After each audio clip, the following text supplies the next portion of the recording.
all will be ringing out, and sometimes from several hundred meters away. Now, during all of this time, it's fair to assume another team is hearing this interaction and is on their way to try to get involved. If you can at least prep with this thought in mind when a fight is becoming prolonged, then you're already going to be ahead of a lot of the player base. You don't want to just be shooting because you can. You want to be shooting with intention, whether that's to level up your Evo armor while you hold a solid position, or if it's to just get some initial damage so you're able to close the gap to your enemies and fight them up close. Now, everything should be a part of your greater plan. And I do believe fights to go on too long because of another reason, but I'll get into that in a moment. A good rule of thumb you want to live by is this 20-second rule. If your fight is going on beyond 20 seconds, it's time to either go into fourth gear and try to wrap the fight up while being mindful of any incoming third parties, or you can start to back up and try to find better positioning so that you can pause this fight, but from a safe spot, and be mindful of a third party coming in. This way, you can take a lot of the attention that was on you and shift it onto a new team that may be approaching. This will be especially helpful in the ranked mode, where more teams are just generally alive for longer periods of time, and a lot more players are hyper aware of third-party opportunity. Number 2, poor position. Now, this one will put you in a disadvantaged spot even when you don't mean to. At times, while we're traversing the map, we can all suffer from bad positioning. It's not always going to be your fault, but what you want to try to learn from that is that when you're in an area that you're familiar with and you know is not favorable to you or even your teammates, especially if your enemy was to attack you, then you want to be able to find the quickest spot to reposition yourself so that you're not so vulnerable. Now, common features like high ground, large amount of cover, a building with minimal entry and exit points are all generally great areas to position. But the best tip I can give you is always try to move in between different pieces of cover, even if you aren't actively engaging with an enemy. We know this is a game of seconds, so in the event you do get ambushed, or in the event you're pushing a known enemy but they don't necessarily know where you are pushing from or your whole team is pushing from, you always want to be near some form of cover because it's definitely going to help you out. In theory, you'll be taking less damage and you'll have better positioning over your opponent. Now, cover isn't a novel idea in any FPS shooter, but players don't always tend to gravitate towards it unless they're really experienced in looking for it. So although this may seem fairly basic, you'd be surprised how many times our minds will just have us drift off because maybe we're not being mindful of our surroundings. We find ourselves in a worse spot and our opponents in a better spot. This makes us much more susceptible to dying. Number 3, you're not shield swapping, or certainly not enough. This is one of the fundamental skills in Apex, and as you continue to progress through the game, it becomes more vital to do, but it's also a true skill gap. I'm sure most of you know about this mechanic by now, but you're just underutilizing it when it comes down to it in game. Whether it's that white armor on the ground that you can quickly swap to in the heat of a fight, or it's remembering that you wiped a squad 10 meters from you and there's still a blue armor swap in one of the boxes that you can get to quickly. It's all important to remember and execute. Armor swapping can be practiced in the firing range now, whereas before we just had to get better at it in game, which is where I recommend you practice it the most. And if you're on mouse and keyboard, make sure you're utilizing moving around, jumping, and or crouching while you're in the death box grabbing that swap. For all my controller players, I recommend getting used to grabbing armor swaps quickly first and then incorporating a jump while you're going into the box so that you're not just a sitting duck in the box when you're going for that swap. Controller players can't really move around in a death box, certainly not like mouse and keyboard players can. And yes, I do know about a couple little tactics that allow for some slight movement, but I found that jump, interact into the box is the most consistent way to get the swap and utilize some form of movement. Now lastly, you must begin to be aware of what boxes your teammates have already swapped as well. Countless times I'll see players neglect to pay attention to what box their teammate just swapped as they're running to that box while cracked, only to be shocked that that armor swap is gone. That usually results in them dying as well. In most cases, you'll be able to tell which boxes your teammates already swapped if you just pay attention to their armor levels and what death boxes are where. Number 4, healing.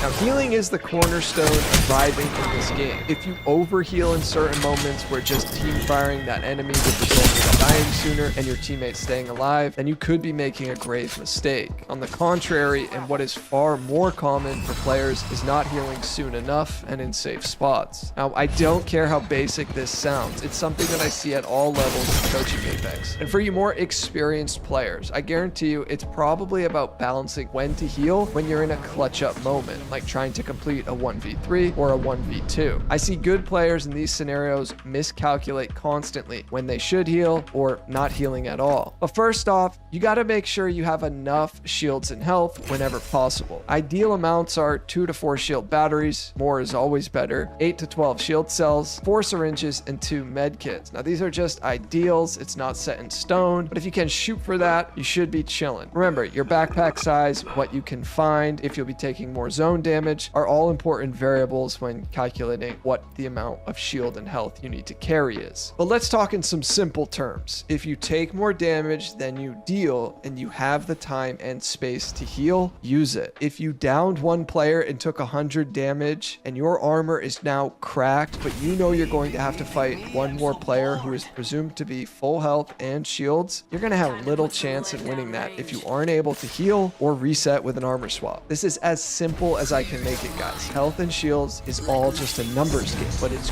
crucial you pay attention to this at every single moment during the game, because trust me, every good player you watch does this and does it well. Number 5, incorrect ability usage, or just flat out using the wrong legend for your playstyle. Using abilities incorrectly, whether that's at the wrong time, wrong place, or forgetting to use them altogether because you've been maining a different legend and forgot what your current legend does. I mean, all of these things can and will affect how your fights play out. The longer that Apex has been around, the more abilities have continued to play a significant role in fights. Now, once you understand the concepts of what your legend can do, it's going to be time to take in where and how they really thrive. At the end of the day, this is probably what draws so many people to keep coming over to Apex and getting into the game. Another angle to look at this from, though, that is super important is understanding what your enemy is capable of with their legend's abilities. This helps you make split-second predictions or reads on what you believe their next move will be. If you're forgetting to use your abilities, it may be time to hone in on 1 or 2 legends to focus on. I know a lot of you probably have a main legend, but if you're one of the players who doesn't, or feel like your main isn't having it, it's best you get to mastering just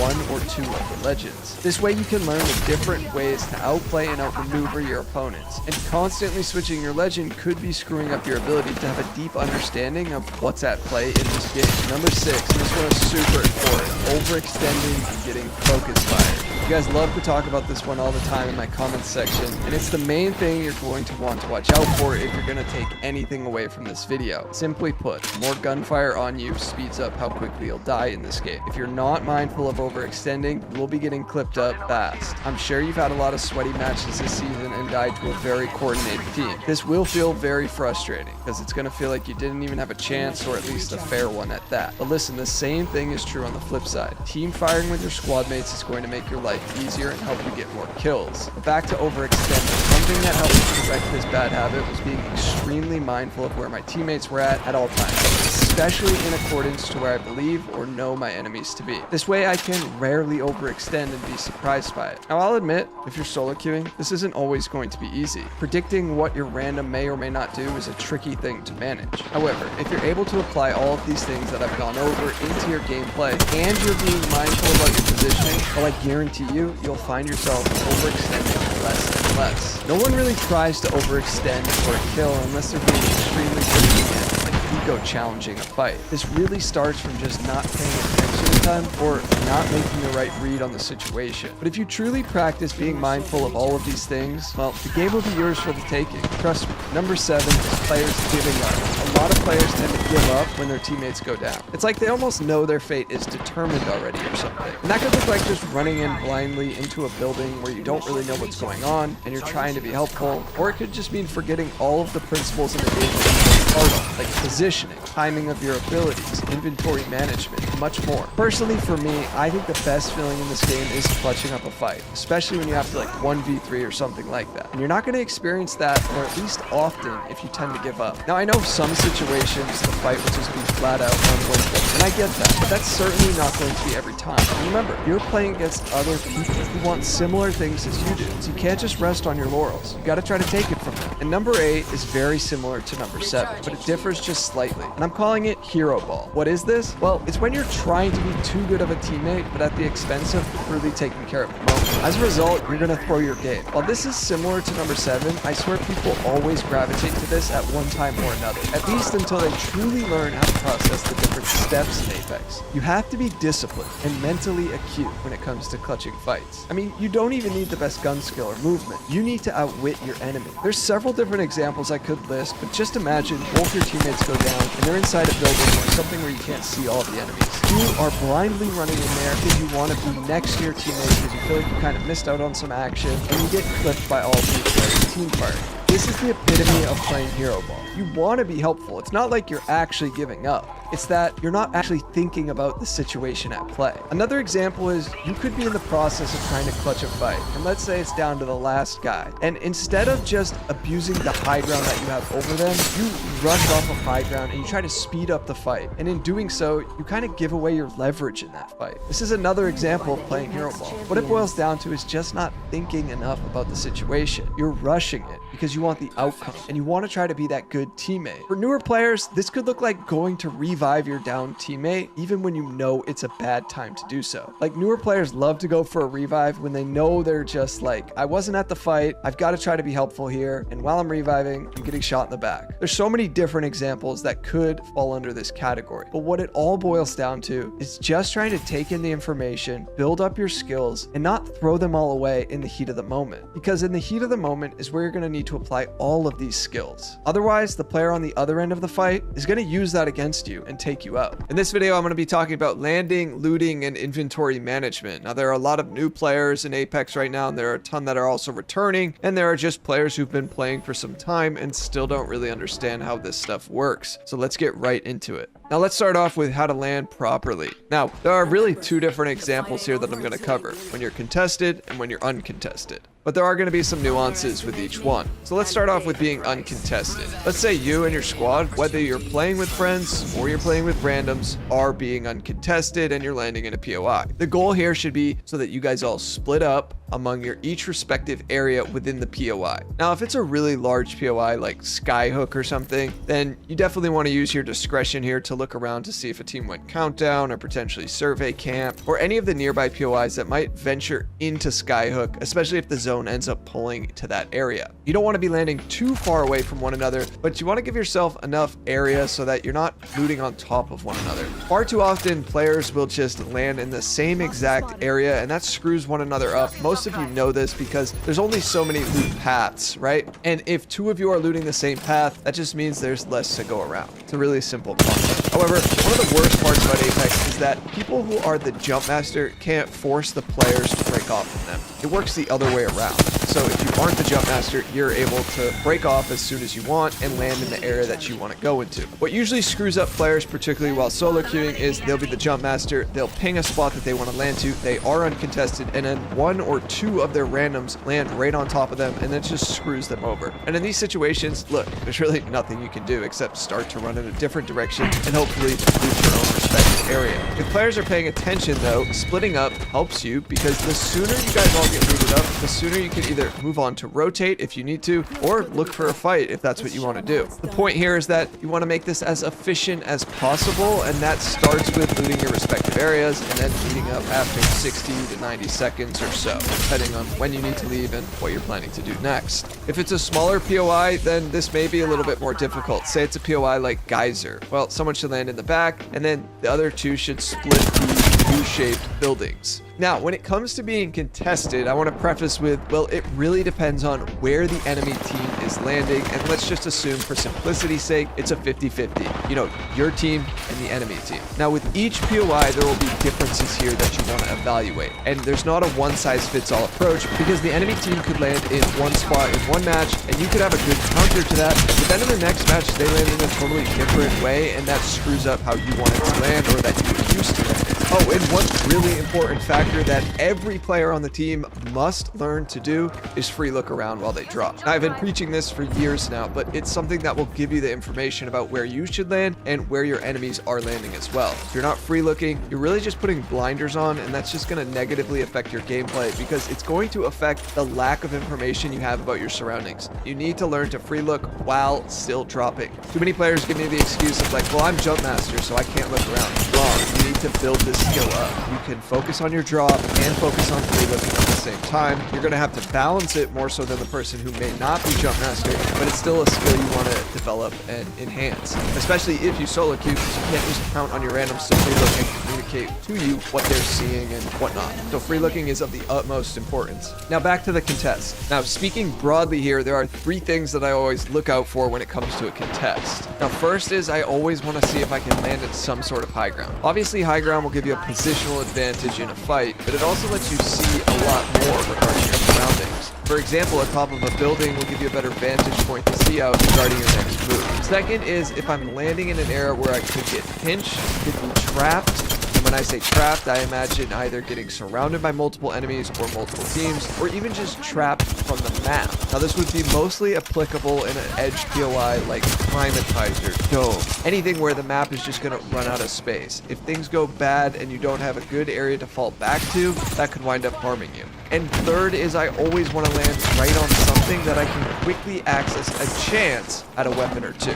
I don't want to land, then have to run 30 feet to the nearest loot spawn and have my enemy already get shots at me before I've even got to a place where a weapon could spawn. Now you obviously can't control weapon spawns, but you can go to the places where loot does spawn and that will give you the highest chance of success. Of course, we've all landed on a bin and got 2 sniper stocks and a frag grenade, while our enemy opened another bin, got a mastiff and an R301. But what I'm really talking about is you don't want to land in a spot, waste time running to the nearest loot spawn because either you weren't paying attention or, yeah, it really will just come down to paying attention. Because some players who are new aren't going to necessarily know where all the loot spawns are, and that will just take time to build up. But through experience, you will gather that and you will know, okay, there are pills here, okay, loot spawns here on the ground, things of that nature. But assuming you already have that awareness, really try to think about these 3 things. Now, in most situations where you get contested in a certain POI, you want to think about what area can you and your teammates occupy, and basically you kind of want to be a little greedy here. If you got to split this one POI among 6 players, your team versus their team, and you don't want to give them more space than your team occupies. This isn't always something you can control, but it's something you want to look out for. If you see a team that is sticking together right up until the landing, then that jump master is going to land those other 2 players wherever they go. And that could be super beneficial to you and your squad if you pick up on it and if you choose to land in your own desired location, which is what I'm recommending to do. You'll see in this clip here where we land at the wall POI on Storm Point, I told my teammates, watch where they go and try to take as much space as you can. So basically we got one side of the wall, which is 2 buildings and 2 different sections of pills, and they got the same thing relatively speaking, but they all landed on one building with the pills outside of it. So that helped us because they didn't really split up their landing at all, and so we knew to move on them rather quickly and roll the dice, assuming that not only did we have better loot, but we had more space and we had a great idea of where they all were at and where they'd be heading to next, because I would assume 1 or 2 players wouldn't find enough loot, which would mean they would try to run to that back right building, and that got them split up. This made it really simple for us to attack them and gave us some extra confidence, and this is something that the best players use against their opponents, so I'm telling you to use it against yours. Now, when it comes to landing with more than one other team, this could be considered a hot drop where you land with 3 or more teams in one POI. And there's a couple different ways to play this. Of course, if it's in ranked, I'll just straight up say this is rarely a good idea to do, as each team is generally going to be thinking, yeah, let's let the other 2 teams fight first and then we'll third party. This can create a stalemate among all of the teams, and where no one ends up really fighting and then no one has a lot of loot, or maybe your team just doesn't have a lot of loot, and this will screw you up the rest of your game because you may not find a lot of other opportunities to gather loot except from just fighting. Now, if it's a pub and you just want to get into some action and get your hands dirty, well, really think about 2 things. Can you land on the edge of the POI and work your way in so you're not forced to fight if you don't find good loot? This is the more passive approach, but it's also more strategic. But there is also the approach of just landing in the middle of that thing and getting right into it and seeing if you can fight your way out. This can be fun to pull off with friends, but most of the time with randoms it will go poorly, at least in my experience. Sure, maybe 1 out of 10 games you'll frag out and you'll make it out of that POI and you'll carry your randoms through that hot drop. But for the most part, you'll be stuck having to try to 1v9 with just like 1 weapon and 2 shield cells. So it can get pretty rough. But if you're gonna hot drop, really think about where everybody's going and think about how big the POI is in the event that you can't get your weapon, where you're landing, where will you move to next, so on and so forth. Okay, now let's get into inventory management. Now, Now, inventory management will scale up as you progress throughout the match, because ultimately, the longer you stay alive, theoretically, the more loot you'll find, the more your loot will upgrade.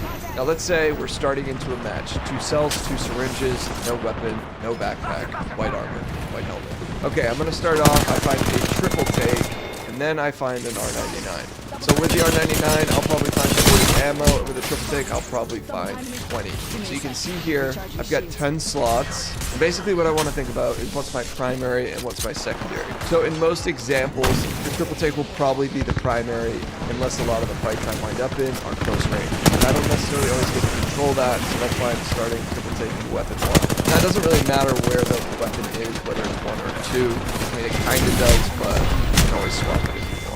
So, for a weapon like the triple take, an ideal amount, because it's a single fire gun, I probably want something like 120.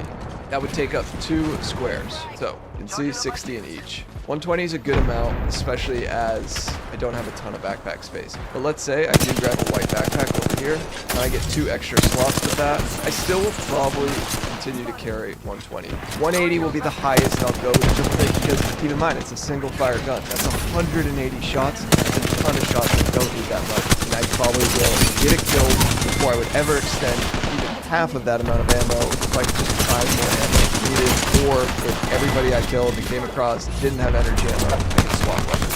But that's like such a far-fetched thing to run out of this amount. Now, changing guns for a second, if I had a Nemesis, I would burn 120 ammo much faster. So my ideal loadout would probably be more like 180 at the minimum, but 240 is probably something I'd be really comfortable with. Because very quickly, I can extend a whole magazine for 20 bullets, and that's without a magazine on my gun. Now, going back to the triple take example, of holding 120 ammo, I obviously want to look for the necessary attachments that I'm going to come across, so something like an optic. Okay, I find a 3X, white stock, I'd be able to find a magazine. But this R9, and the R9 right now is very weak.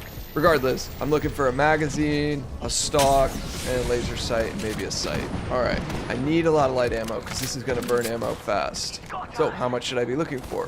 180, 240 maybe? 240 is a lot for my secondary, but this leaves me with 4 extra slots. Now, keep in mind, with small heals, they're all stacked in even numbers. So, I can hold 4, and that's the same as holding 2. Same with syringes, 4. Now, my rough rule of thumb for shields to health is I want a 2-to-1 ratio. So I want like 8 cells, 4 syringes. Now, if I don't have any big heals, like medkits or batteries, or I guess even a Phoenix, about to get Phoenix for a second here. If I don't have any big heals, then I want to use the slot in which the big heal would take up for the small heals, at least temporarily. So for instead of holding 8 cells, I'll be looking for 12. Now, if I can get a battery, great. Now medkit, great. I don't necessarily need to drop these 4 cells unless I want a grenade or an ultimate accelerant, something of that nature. Something that would take the utility here. But I could also, because I'm running this R9 and 240 bullets is a lot, I could drop the 60 light and carry a grenade. This could also take the place of a Phoenix kit if you want, but if it was up to me, I might drop the 4 cells in exchange for a Phoenix kit. This is a variable,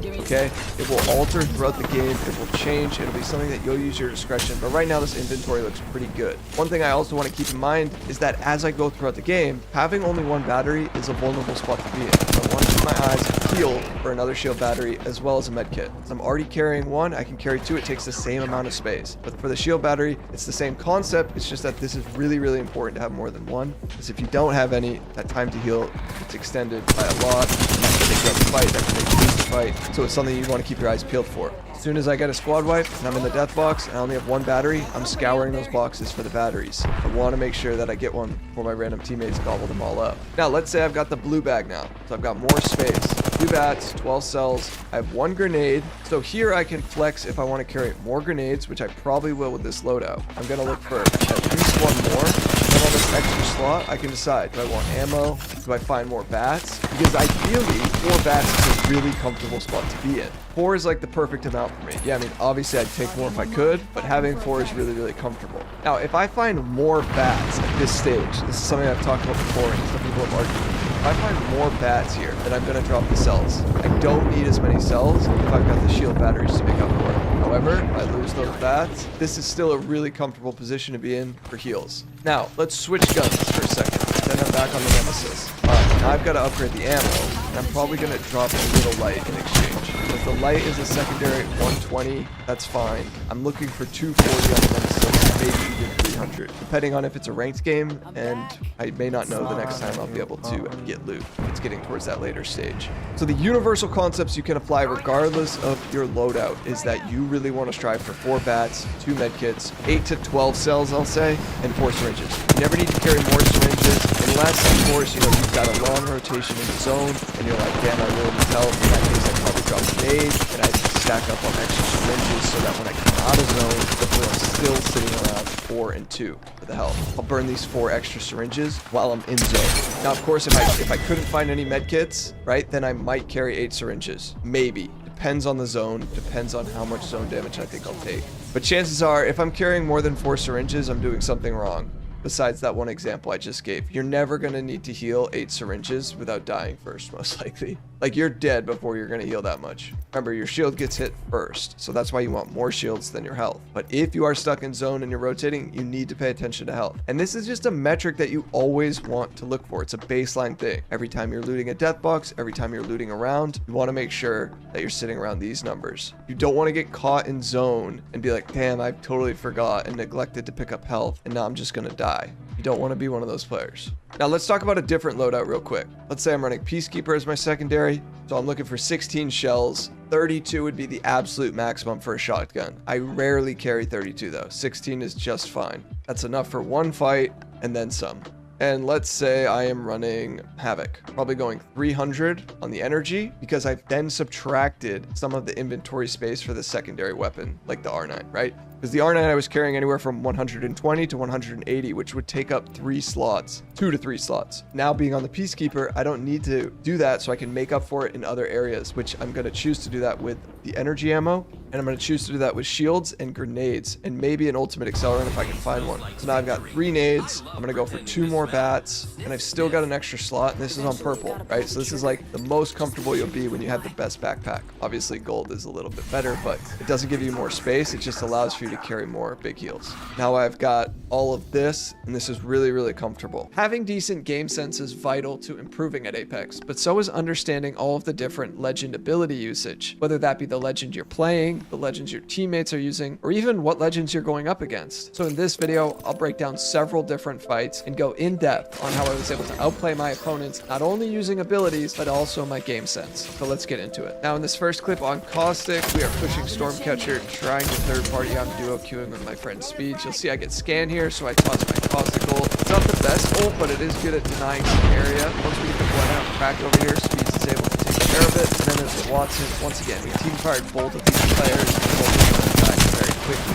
Now, you can see that their teammates by the door. It's a raid. Portal. We go for the first with Watson, so she can take it, so I can get an armor swap, and I start getting shot at from the roof. This is the other team that we didn't know about. So you see how I double backed here going into the portal? Super risky move because I'd stay in line of sight of the guy on height, but also I'd still be in line of sight if I tried to jump off Stormcatcher. So I was faced with 2 decisions that I felt like were both pretty bad, but I like to do the portal because my friends started taking it, saying it's clear, and also being on Caustic, usually I can trap the portal if they want to chase me. This is a huge advantage as Caustic, so I try to utilize it. Once I take it and go low ground here, Speeds goes high ground, and he runs into this full team. He gets knocked. I pop this Phoenix kit, and I kind of wait to see what are these guys going to do. You can see that I put a trap on the portal, and this is going to let me know how many enemies take it and when they do. You'll see right here, I've got 2 of them. I get this Valkyrie pretty low. She's slowed. She's stunned. I'm trying to capitalize off of that. While that's going on, Newcastle tried to push me. I get some good sprays here on him, and then there's only 1 left. Now, at this time, our teammate is pushing up. He's just arriving to the fight, so I'm hoping he can do something and take some attention here, but I can hear that Fuse is going for the res. So I'm trapped in this mother load. I throw a couple traps out so that I can just, I don't know, create something here if I need to. Off the scan, I see if they res. Newcastle elected to run pretty far. I catch him, and then I'm rolling off momentum here. I must have taken damage from either my teammate or his own ult. I'm not sure, but it results in a nice 1v3. Now, one thing I want to highlight here is as soon as these players came through the portal, I knew 2 of them did, so I never got a tick on the third, so I don't know if he took a different route. As soon as I downed the Valkyrie, though, I immediately looked to a different area because I know the second player had already taken my gas damage. He's not that close. I got a faint audio cue that the third player was approaching, and that's very common here. While all the attention's on me, I down one of theirs, and here's the Newcastle looking at the automatically I get a huge spray on him, and I know I have to push him. Now, this push was pretty risky. You know, I jump over the car. I'd be theoretically in line of sight of the fuse, but I felt like it was worth it because I figured I could quickly get back to my cover. And at this point, it's much easier to deal with this fight if I take out one of the support legends that has a special rebound. Now, this next clip, we're moving on to this fight.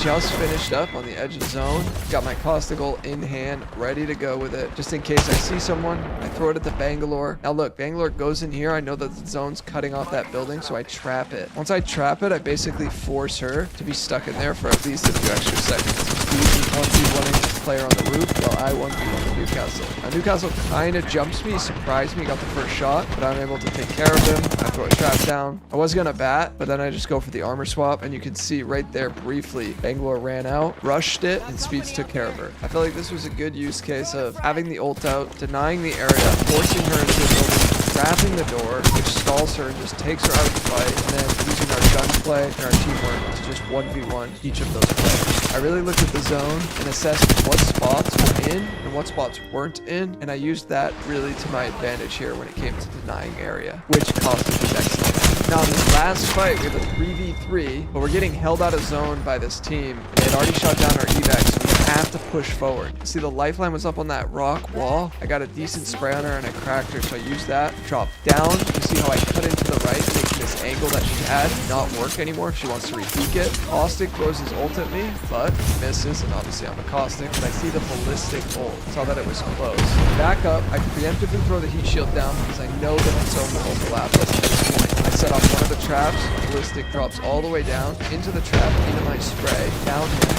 Pretty healthy. Throw another heat shield forward so that I put it on my other teammate's Speeds. I know I have a gold knockdown from the Newcastle back there. I push up. Speeds is already down one because of the ring and because of some gunfire. And now it's just 1v1. The lifeline's playing over by the downed enemy, but she doesn't play it super well. I thirst that guy and I crack her. Then I get Speeds behind this piece of cover and I res. I tell him, just Q at her and I'll push. And this way, she has no chance. So I slide out and I try to spray and he Qs at her and it's just too much for her to handle and we wrap it up. So you'll see here that we used a lot of abilities. We used some survival items and ultimately our gunfire as well. But this team had all of the advantages in the world. They had positioning, they had space, they had timing, and they botched it completely. You have to know in these moments how much space you need to take, and you have to know how to take it as well. And I think this was a good example of just hedging our bets by throwing the heat shields down, getting some gas traps out, activating them, forcing the fight a little bit in zone, because that ends up backfiring for them because it doesn't favor them at all. They end up losing that. And then by the time Lifeline does get to the circle, we are already in pretty good shape and there's not that much more space to cover for us to get into the circle, and then we just outnumber her. But certainly having the gold knockdown here was very clutch. All right, now onto a Bangalore clip. This was a 50-50 at carrier. We landed in the front, this team landed in the back. I got some faint audio sounds that they were still hanging back here. And I see this Revenant pushes up and I try to remain patient because I could hear these players in the back and I didn't want them to wait for me to push out, and I knew I was up ahead of my teammates. So once Revenant pushes out, I get a good spray, but I take no damage. You'll see how I smoke this ship and then I move to a different angle. I want to create some confusion here, and ultimately I know if I smoke here, I might screw up the teammates who are hanging in the back, but I can catch the Revenant by attacking closer and faster. You see, I down him, then I instantly reposition, go back through the doors, wait for some of this commotion to unfold and have my teammates come in a little bit, immediately pop a cell, and then I get a nice beam through this, 2 down. You can see that the third player shot me from the stairs, he missed, so then I get to the carrier ship and I just start thirsting the Revenant to do this because I know it'll force this other guy out of his positioning. And look what we have here. Boom, Loba, she's in line of sight of all 3 of us, and it's GG's. The smoke here was 100% used so that it would block off the other 2 teammates heading to the back and create some confusion around what's happening. Now, I didn't completely smoke them off so that they couldn't see. There was enough to put something between Revenant and them, and that's what ended up favoring me here. Now in this next clip on Bangalore, this is a 2v3. I just heard a respawn ship over here. My teammate is a little bit behind me. I'm taking that into account as I'm pushing up. I thought I only saw 1 player drop from the ship, and it looks like this Lifeline. She was caught slacking here a bit. She's on white armor. I push up. She elects to re-challenge, which was silly. I immediately use some cover and start to heal. Then I get an audio cue that they're pushing up, and there's also a conduit ultimate to a little bit of chaos. So I smoke, I back up. I don't like that conduit ult. There's too much to shoot and not enough space for me to deal with it. So my teammate ended up pushing up. He gets down. He downs the conduit, luckily though. And then Horizon queues up my cracker. So I destroyed this little section of it, and then I go for the res. She's playing way back, and I can hear that she's a 30-30. She's looking for more of a long-range engagement, and I'm looking for more of a close range. I did the res off. Expecting a Horizon ult. Here it comes. One clip it. At this time, I'm just waiting for my teammate to reset, putting some pressure down. I smoke her. He throws a pad, and then this is just an awesome clip here. Smoke really screws her up, as you can imagine why. She can't see very well. She doesn't understand exactly how many players are coming at her, or where they're exactly at. And then I just use that to my advantage because I remember exactly where she is at. And I get a decent spray in the air at her.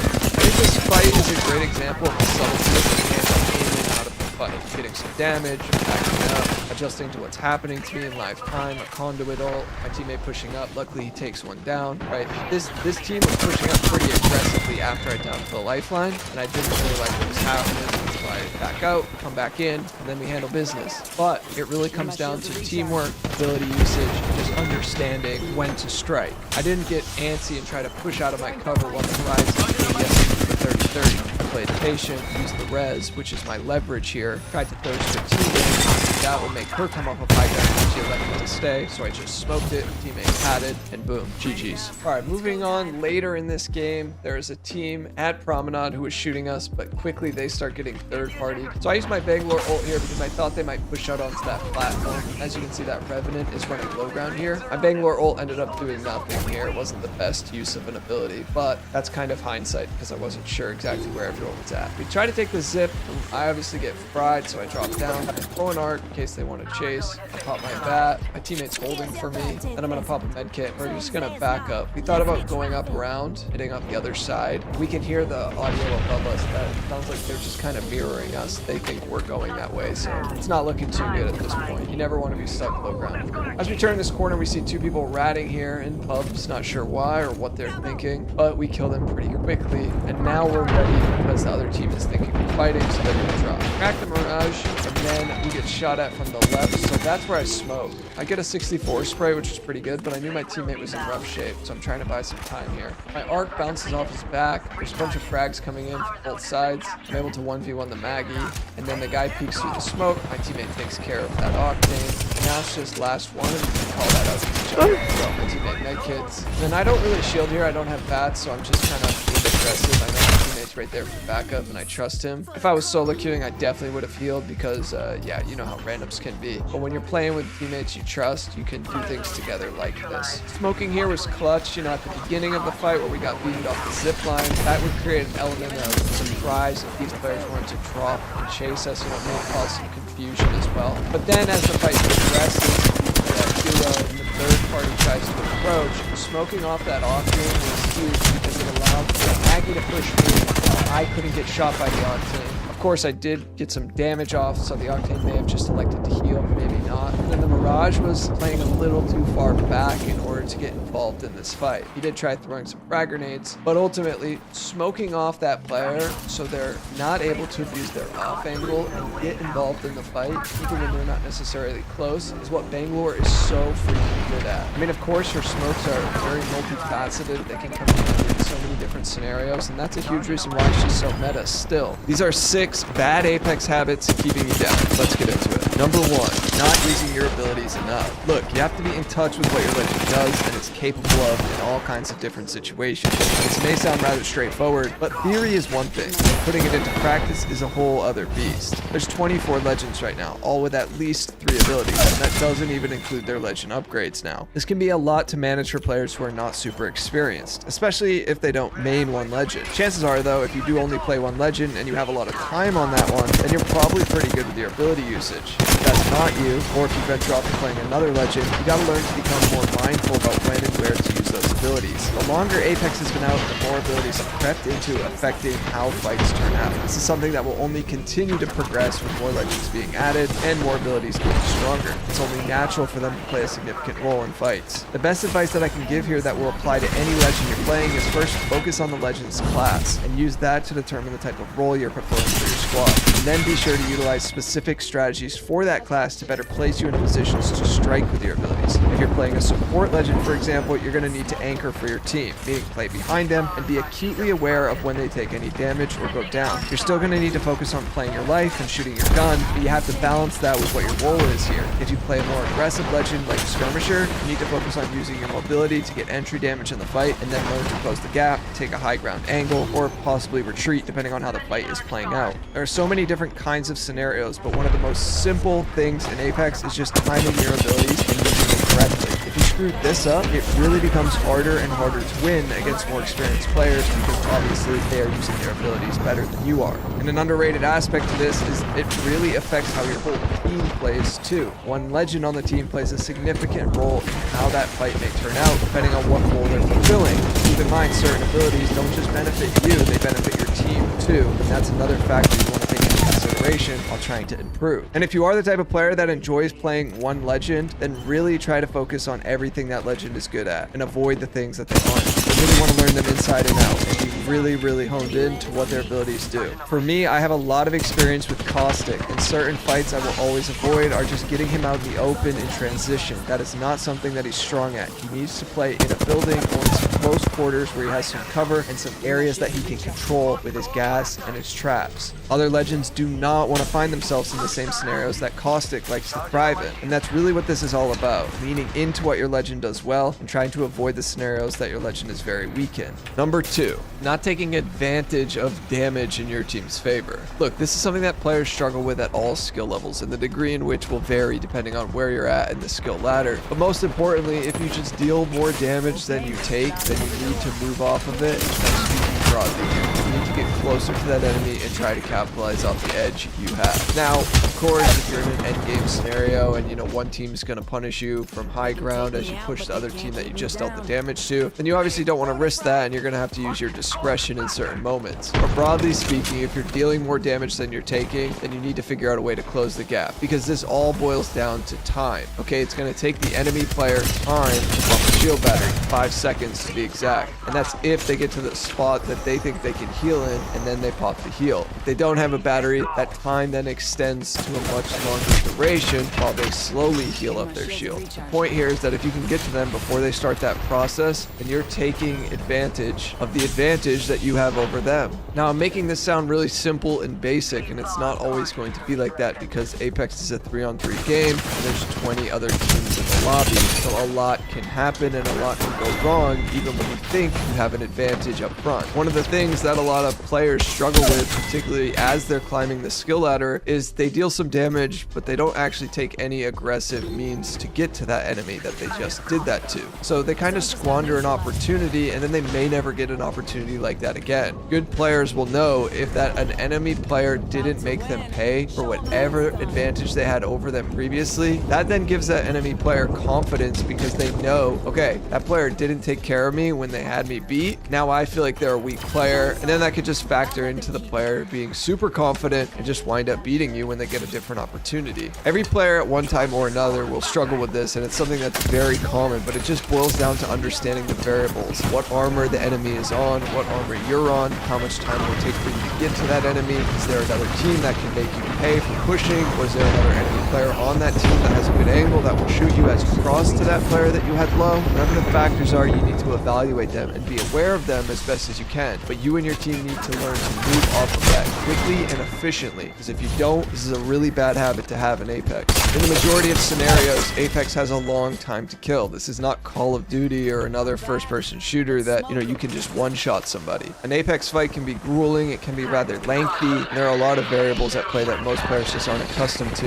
unless they've played another FPS with a fairly lengthy time to kill. Next is number 3, which is panicking. Now, this is more of a mental thing, but it will manifest in many different ways in your games if you end up panicking in a certain moment. It's really common and it screws up a lot of players, and it just makes them do not the right thing, essentially. And it's tough to narrow down to one specific thing to look out for, but you have to learn to use your experience as an asset. And in Apex, you have to get accustomed to these high-stress scenarios, especially if you're trying to grind ranked, or if you're just getting into any competitive setting where there's a lot going on in a small amount of space in a short amount of time. A simple tip is to just focus on your breathing, try to keep your cool, remain confident, but also cautious. And I think if you can do that, then you have a pretty good groundwork to beating a lot of players in this game. But when players get too cocky, they screw up. When players get too scared, they play on their heels and they also screw up. And there's going to be a fine line and a fine balance that you're going to want to try to maintain throughout your games. And you can't just get experience through osmosis. You have to be in those places and in those situations and recognize that, all right, even if I lost here, I have to turn this into an asset, or figure out why you won in a different scenario. And you have to take all of that experience with you and realize that every situation that you get into in Apex, hopefully you've been in a similar one or in the exact same scenario before, so that you feel really confident with your decisions and you know what to do in them. Now, this is going to be true in so many different things in life, and it also just applies to Apex and your experience within the game. If you fail to take into account the experiences you've had and learning from them, then I don't really believe you're setting yourself up for success. Going through all of this will build a level of resilience in you, and I think this is really important to have as you try to get better and better in Apex. Number 4. Now, speaking of panicking, one thing that players do, whether they panicked, whether they just don't think and turn their brain off, or they're just not used to these things, the next bad habit is swinging wide or ignoring your nearby cover altogether. Remember, cover comes in all different shapes and sizes, and depending on what your angle is versus your opponent's angle, there may be a lot of different cover to utilize at your disposal. It's important to note when to be using cover and when you can sort of move away from it because you have that advantage. Obviously, if you start behind cover, engage with your enemy, you have the best chance of success. If you're starting out in the open and your enemy is starting behind cover, well, you really don't have a good chance to win that fight. Swinging wide out of your cover or just ignoring your cover altogether is something that a lot of players do, and when I coach them and I try to talk to them about, hey, why are you doing this, or did you think about this, a lot of the times they're just like, oh, I wasn't even really considering that. Or maybe they know the cover was there, but in the moment, they're just so tunnel vision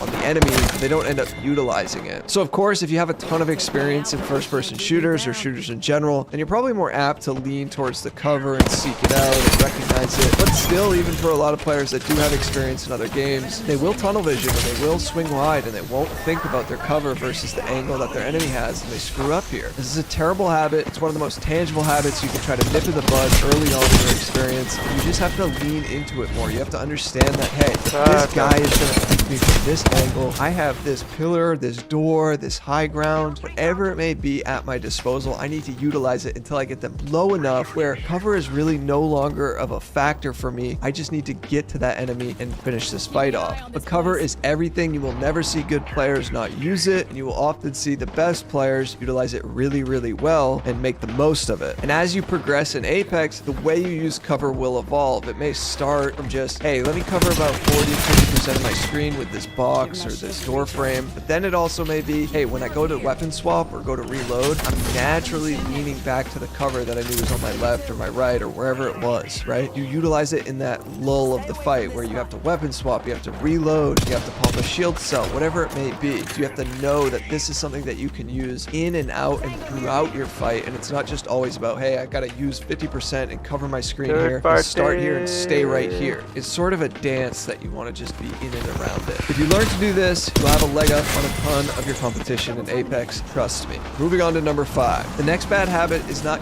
keeping up with the state of the game. Now, this is a little bit different than a tactical approach to the game, but knowledge is really power here. You need to be aware of the weapon and legend meta changes season to season. This also could apply to how ranked plays differently in certain seasons too. Understanding the ranked meta, like, okay, this season it's more focused on kill points, whereas the last few seasons it was way more focused on just placement. Understanding how the game changes and evolves season to season is really vital to your improvement and to your success. Obviously, this season with the legend upgrades, they added a whole new dynamic to how legends feel, how they play and to how fights turn out. There's a lot more possibilities with different legends, and it's something that you want to be aware of. Now, at this point, a lot of players are probably pretty aware of all the legend upgrades and what they do, etc. But it's not just for understanding the legend that you're playing, it's also understanding the capabilities of the legends you're going against. And one thing I see, whether it's from casual players or players who are trying to improve and maybe they had some experience in the latter seasons and they get back into the game, they haven't really kept up with what changed in Apex. And this can be an overwhelming thing, right? If you're not accustomed to following the news of the changes and the patch notes, etc. Well, for one, I cover them every season. I know other creators do too. You don't need to spend so much time getting a whole history lesson on the game, but you do want to quickly glance and understand, okay, this legend got better this season. The legend I like to play got worse. Here's why, here's how. And then you want to take that with you into your games and adapt your gameplay to what has changed. This is something that's really important with the weapons as well, because certain weapons are notorious for being in the meta for 1 to 2 seasons, and then they usually get nerfed and another gun takes its slot in that meta. Apex loves to do this with the weapon meta, and at times it can be a little frustrating because, well, you guys know why. But it is something that you're going to need to be aware of, otherwise bad habits will form from this because you'll get accustomed to using weaker guns, weaker legends, and when it comes to just having an edge and trying to beat the better player, if they're using the better weapon or the better legend, guess what? They're going to have an easier time beating you in both scenarios. And this was saying Apex does a pretty good job of keeping everything sort of viable. That doesn't mean everything's overpowered, that doesn't mean everything's amazing, but you know,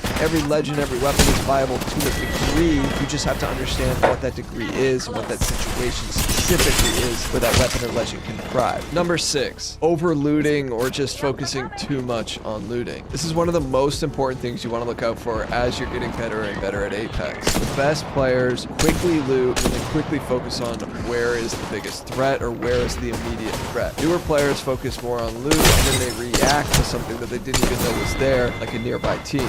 You get too consumed with your inventory or what weapon you're looking for or whatever, you're really missing the forest for the trees. You need to focus more on where your enemies are at while trying to balance where you're getting loot from or where you want to move to in order to get more loot. Players spend way too much time looting in the early game, and especially if they're contested, they don't really consider where to loot in conjunction to where the enemies are. And this is something that hangs a lot of players up. If you focus too much on it, you're setting yourself up for failure, point blank. Get comfortable with less. That's the best tip I have for you. Stop trying to strive for having your most ideal loadout with the most amount of shields and whatever else. You have to get comfortable with less, because if you just focus more on that and then you squad wipe, you're going to get a ton of loot from the enemies. Now, there's definitely a balancing act that you're definitely going to want to look to maintain, just like with all of these things that I'm talking about, but it's one of the most important things that can streamline you to getting better over a quicker period of time. When should you push and when should you hold where you're at? In this video, I'm breaking down several fights and going into the tactics around how to push fights in Apex. These days, every team you go up against probably feels extremely coordinated. That can mold you into thinking of what your enemies are anticipating, what you're trying to do to them, and vice versa. Now, there's idea and then there's execution. It's no different than anything else, really. If you have the right idea and fail to execute, well, that's gonna suck. But on the contrary, if you have the wrong idea but still wind up executing, well, you probably got a little lucky. So my goal is to make sure you have the right idea and the right execution. Let's get into it. Now, in this first clip, we're talking about how to clutch up with randoms. I've solo queued a lot in Season 18, and it's been extremely difficult, I'm not gonna lie. But in this game, there was some level of communication going on between me and my teammates, and although we hadn't had too many fights, things were going fairly smooth. We were going up against the last squad, and they were holding us out from some pretty oppressive high ground. We all decided to retreat and get to a better vantage point. I quickly see that my teammate Octane is getting pushed, and I call that out over the mic. I see his health bar go down, so I queue in and look to provide some presence. I take some shots in the back, and I got shot by this Wraith here, but I anticipate that she's gonna push, looking for the Octane. So we down her, and then my Pathfinder goes down. Unfortunately, this Bloodhound, who I knew was the second closest enemy to myself and my other teammate, starts to go underneath me and he breaks my line of sight. I assumed the third player was going to be further back somewhere northwest. So I had a decision to make. Do I drop down and challenge this guy, or do I keep my high ground? In an ideal situation, I would keep my high ground, but I saw that my Octane teammate just ran down low here, and I saw his health bar still low. So I figured I have to help him with this guy, even though it's going to put me in a vulnerable spot to their third player. But if Octane loses this 1v1 to the Bloodhound, then we're all screwed. Now, as I drop down, I miss a shot, but I finally connect, and he was low. Now it's a 1v1, me versus their last player. I go for the res because I can't see the third player. I figured it at least bait them. Once I see the Horizon Q, I damn well know that there's going to be a Horizon ult. So I use my Vantage bat, which I made sure to recall right around the time I rezzed Octane. I got out of her black hole, and I get to a spot where I can still get some shots on her. And what do you know? We clutch up and get the win. The keys in this fight were reacting to what my teammates were doing. Now, a lot of the times, this will get you killed. So it's a constant balance. It's an ebb and a flow of protecting your life, but still being there in those moments where you can team fire the enemy. I'm heavily aware of where my teammates are, and if we can just team fire someone, even if that means that my teammate's getting shot in the back and I get to shoot the enemy who's shooting him. It doesn't necessarily have to be us two teammates being coordinated shooting at the same target. But I need to be in a similar area or have a very similar line of sight on the target to play off any present damage or previous damage to make my life and the team's life that much easier. Now, I know some of you guys are thinking, well, that was a one-time deal where you had some good teammates. Well, in this example, I have no teammates. These guys landed in the States. They died right off rip, shocker, and I had to retreat to find a weapon because it was super hot and there were no weapons around. I returned back to the States because I figured, hey, what the heck, I might as well try to get involved. I finally have some weapons, and I knew that the team was close to me. So I used my ballistic ult, find a quick armor swap, and I'm anticipating one player pushing me because they're all probably not going to push at the same exact time from the same spot, although that has happened a lot in Season 18. So I'm trying to catch a player, hopefully walking up the stairs so that they aren't going to cover. And luckily, I find the Octane. I get some good shots with the wingman on him, and my first reaction is to go up. The further up I go, the more space I can create away from the enemy. I start playing the door and start healing. Remember, this process is a mandatory component for 1v3. You need to create some space away from the crime scene, and you need to start healing as soon as you can. However, I know that the second guy is going to push, and the fact is I could hear him. So what I'm looking to do, despite me not being fully healed up, is catch him in the open up the stairs, kind of similar to what I did to the Octane. And boom, I find Revenant in his ult. Takes a lot of shots to kill him because that ult is very strong, and I go right back to my safe spot and start healing. Now, their third player has a decision to make. Will they res, bait me out of my good positioning, or will he panic and come push me and take the last 1v1? Now, I'm hoping he does that move as opposed to go for the res, but I have to wait and see. But I'm still making use of my time by healing. It's a ballistic. I can hear that he's in his ult, and I can hear that he's approaching. The door was already broken, so it only takes one kick, and my ult wears away right when he shows up. He gets so close to me that it makes it kind of awkward to spray him, so I hit him once with the wingman, and I start spraying with the R9, and somehow he was already kind of low. I think he was the guy I shot at the very beginning of the fight, and he must have never healed or something. Regardless, that's how you 1v3, create space, be a student of the map, and really look for those quick opportunities where you can find some little bits of isolation. And guys, I know it's not possible in every single fight, but you won't know if it's possible if you don't put yourself in the best spot in order to see if it is. That's the idea and the execution coming together. Before I move on to the next fight, if you guys haven't already, please hit the subscribe button. It would mean a lot, and we're on the way to 150,000 subscribers. So thanks for doing so.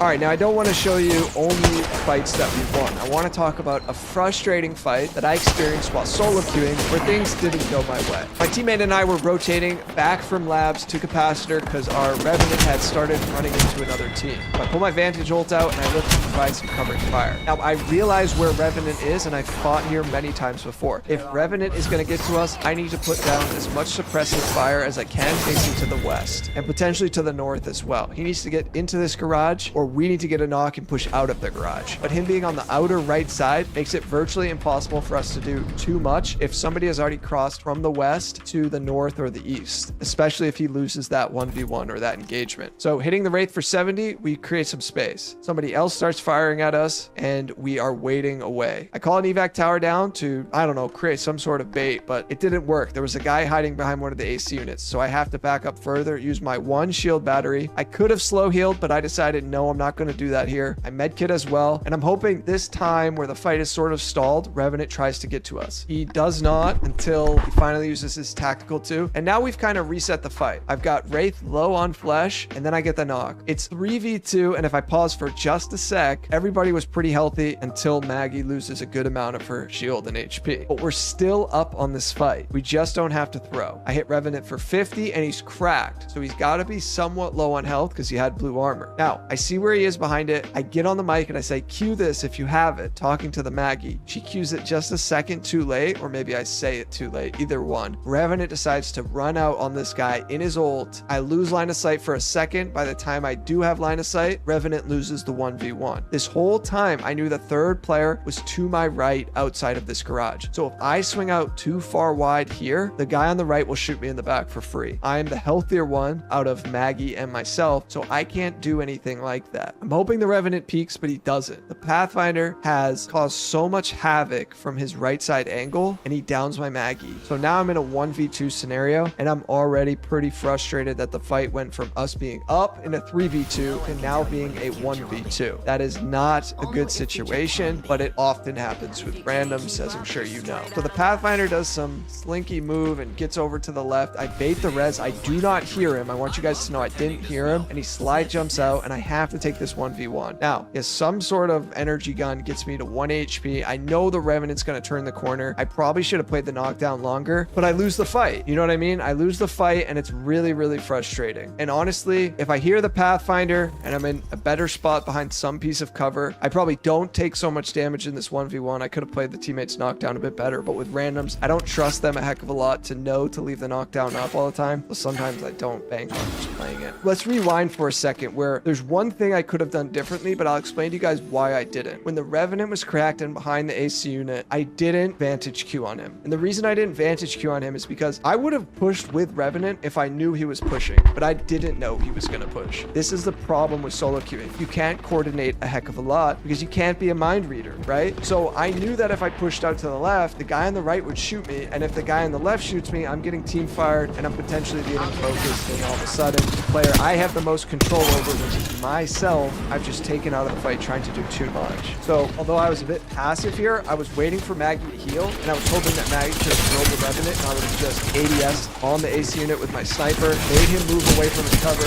potentially get a knock, or get him even lower, and then decide to do on him, and then there would be a quicker kill than whatever would have happened before, because by the time I would have got to him, he would have pumped it back. But let's talk about the last fight. So far we've covered solo win with randoms, solo 1v3 without any teammates, and a loss with randoms in a fight we objectively should have won. In this one, we're going to look at a quick third party once again with randoms while solo queuing. We fly out of Bonsai Plaza and into, I don't know, kind of the middle of Olympus. I knew a team was still back in Bonsai, but we did have to kind of rotate, and I hear the car pull up right next to me. So I have some high ground. I start shooting it a little bit. Turn They're off all the kind of water. looking at me, and I know my teammates were further away from me. So I have to keep some high ground until I screw up and drop, because I knew the third player had climbed up in my blind spot and had taken the ground that I was on. So if I continued to shoot down, I feared I would get shot in the back. So I dropped down, try to get a knock, and then I realized I got to Ash portal out of here. Hopefully my teammates take some attention. It was a last-ditch effort. I start playing this hole. I get the littlest bit of cover that's possible. And they start providing some presence, which was perfect because I did some good damage. And then I keep shooting because I'm psycho and I'm ego challenging it, and I noticed that their attention really isn't on me. So anyways, we get that squad wipe. Then they ping some enemies, and I'm not really completely sure if they mean what they're pinging, but I bank on it once they do it again, and then I get to a safer vantage point. However, I'm significantly further away from my teammates, so now I gotta figure out a way to cross in the open without taking a ton of damage, as I don't have my ash. Once I see Wraith's health go way down, I'm like, I gotta get in there quick. So I throw a tactical, I throw a bad arc star, and I start to push up. Wraith is phasing out, Octane goes down, I catch Revenant, luckily down him. It was somewhat low, which was helpful. I see the guy on my left, he's low, so I crack him, and then I can hear the res going off. So I try not to swing too wide, I reload behind some cover, down the Wraith. I know Revenant's gonna be slow because he's the one who got res. And then the last guy's challenging me. All of that time that went on bought Wraith time to heal and come back in. Now, luckily she was smart and came to provide some presence, so she fired the last last guy with me. And this wasn't really anything I did. I didn't output like a huge amount of damage, but I showed up just at the right time, and my teammates did a great job of providing enough damage on them. And I realized during this game, like, yeah, you know, with the SPMM, you need some good players on your team, or else like you're just gonna lose.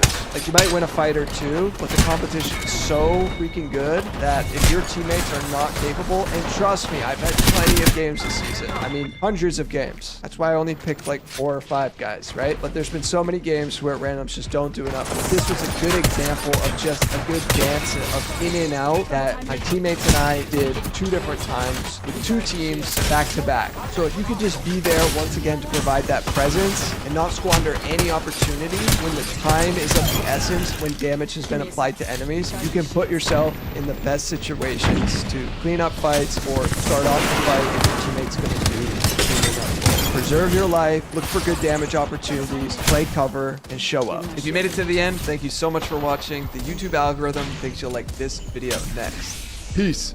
Whether you're brand new, a returning player, or fairly experienced, this video is 1 hour of some of my best Apex content made to help you get better at the game. So let's get right into it. If you want to get more kills and die less in Apex, well, good. Because in this video, I'm going to break down the 8 most common reasons most players die way too much. Thanks to EA for sponsoring this video. Number 1, you're fighting for far too long. This is something that everyone has experienced, and more than just once, I'm sure. And I'll be honest, certain situations can be extremely tough to just speed up. But when you're fighting, you're naturally drawing attention. Bullets, explosions, abilities, all will be ringing out, and sometimes from several hundred meters away. Now, during all of this time, it's fair to assume another team is hearing this interaction and is on their way to try to get involved. If you can at least prep with this thought in mind when a fight is becoming prolonged, then you're already going to be ahead of a lot of the player base. You don't want to just be shooting because you can. You want to be shooting with intention, whether that's to level up your evil armor while you hold a solid position, or if it's to just get some initial damage so you're able to close the gap to your enemies and fight them up close. Now, everything should be a part of your greater plan. And I do believe fights to go on too long because of another reason, but I'll get into that in a moment. A good rule of thumb you want to live by is this 20-second rule. If your fight is going on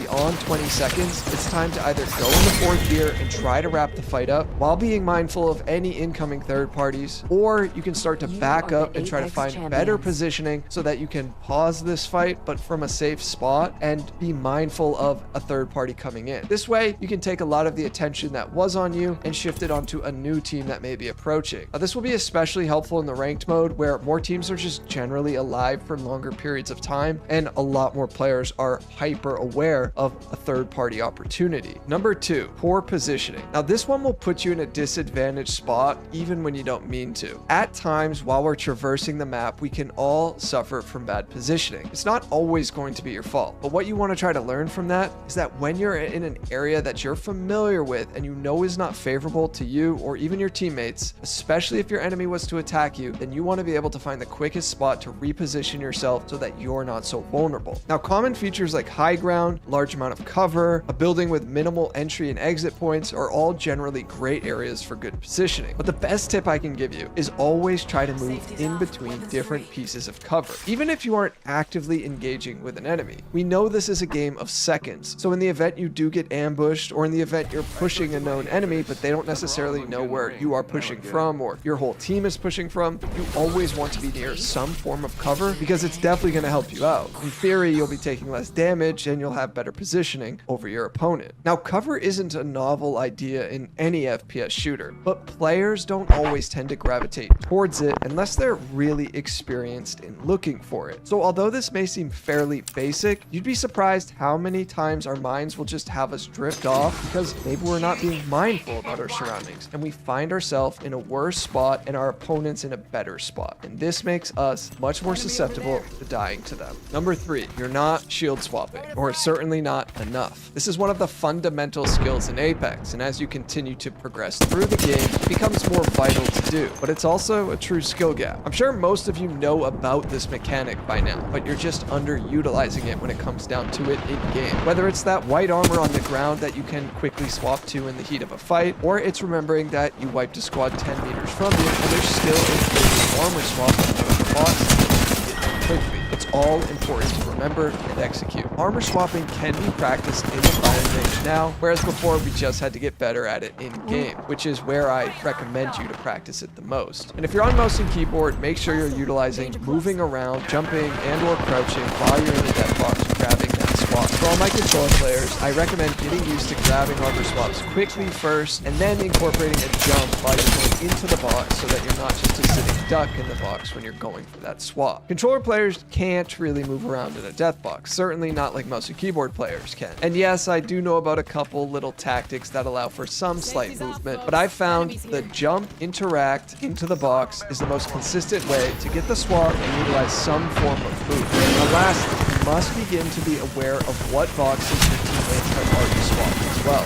Countless times I'll see players neglect to pay attention to what box their teammate just swapped as they're running to that box while cracked, only to be shocked that that armor swap is gone. That usually results in them dying as well. In most cases, if you're able to tell which boxes your teammates already swapped, just pay attention to their armor levels and what death boxes are where. Number 4, healing. Now, healing is the cornerstone of thriving in this game. If you overheal in certain moments where just team firing that enemy would result in them dying sooner and your teammates staying alive, then you could be making a grave mistake. On the contrary, and what is far more common for players is not healing soon enough and in safe spots. Now, I don't care how basic this sounds. It's something that I see at all levels in coaching Apex. And for you more experienced players, I guarantee you it's probably about balancing when to heal when you're in a clutch up moment, like trying to complete a 1v3 or a 1v2. I see good players in these scenarios miscalculate constantly when they should heal or not healing at all. But first off, you gotta make sure you have enough shields and health whenever possible. Ideal amounts are 2 to 4 shield batteries, more is always better, 8 to 12 shield cells, 4 syringes, and 2 med kits. Now these are just ideals, it's not set in stone, but if you can shoot for that, you should be chilling. Remember, your backpack size, what you can find, if you'll be taking more zone damage, are all important variables when calculating what the amount of shield and health you need to carry is. But let's talk in some simple terms. If you take more damage than you heal, and you have the time and space to heal, use it. If you downed one player and took 100 damage, and your armor is now cracked, but you know you're going to have to fight one more player who is presumed to be full health and shields, you're going to have little chance of winning if you aren't able to heal or reset with an armor swap. This is as simple as I can make it, guys. Health and shields is all just a numbers game, but it's crucial you pay attention to this at every single moment during the game, because trust me, every good player you watch does this and does it well. Number 5, incorrect ability usage, or just flat out using the wrong legend for your playstyle. Using abilities incorrectly, whether that's at the wrong time, wrong place, or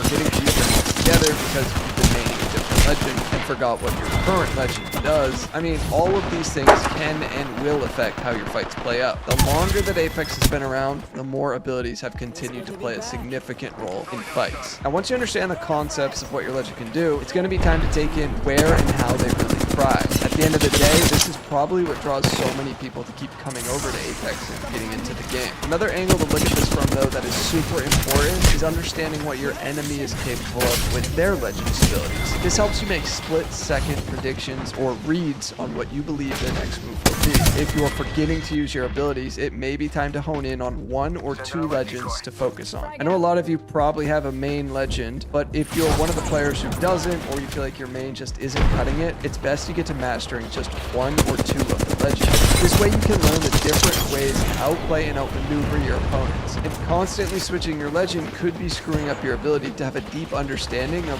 what's at play in this game. Number 6, and this one is super important, overextending and getting focus fired. You guys love to talk about this one all the time in my comments section, and it's the main thing you're going to want to watch out for if you're going to take anything away from this video. Simply put, more gunfire on you speeds up how quickly you die in this game. If you're not mindful of overextending, you'll be getting tripped up fast. I'm sure you've had a lot of sweaty matches this season and died to a very coordinated team. This will feel very frustrating because it's going to feel like you didn't even have a chance, or at least a fair one at that. But listen, the same thing is true on the flip side. Team firing with your squad mates is going to make your life easier and help you get more kills. Back to overextending. One thing that helped me correct this bad habit was being extremely mindful of where my teammates were at all times, especially in accordance to where I believe or know my enemy's place to be. This way I can rarely overextend and be surprised by it. Now I'll admit, if you're solo queuing, this isn't always going to be easy. Predicting what your random may or may not do is a tricky thing to manage. However, if you're able to apply all of these things that I've gone over into your gameplay and you're being mindful about your positioning, well, I guarantee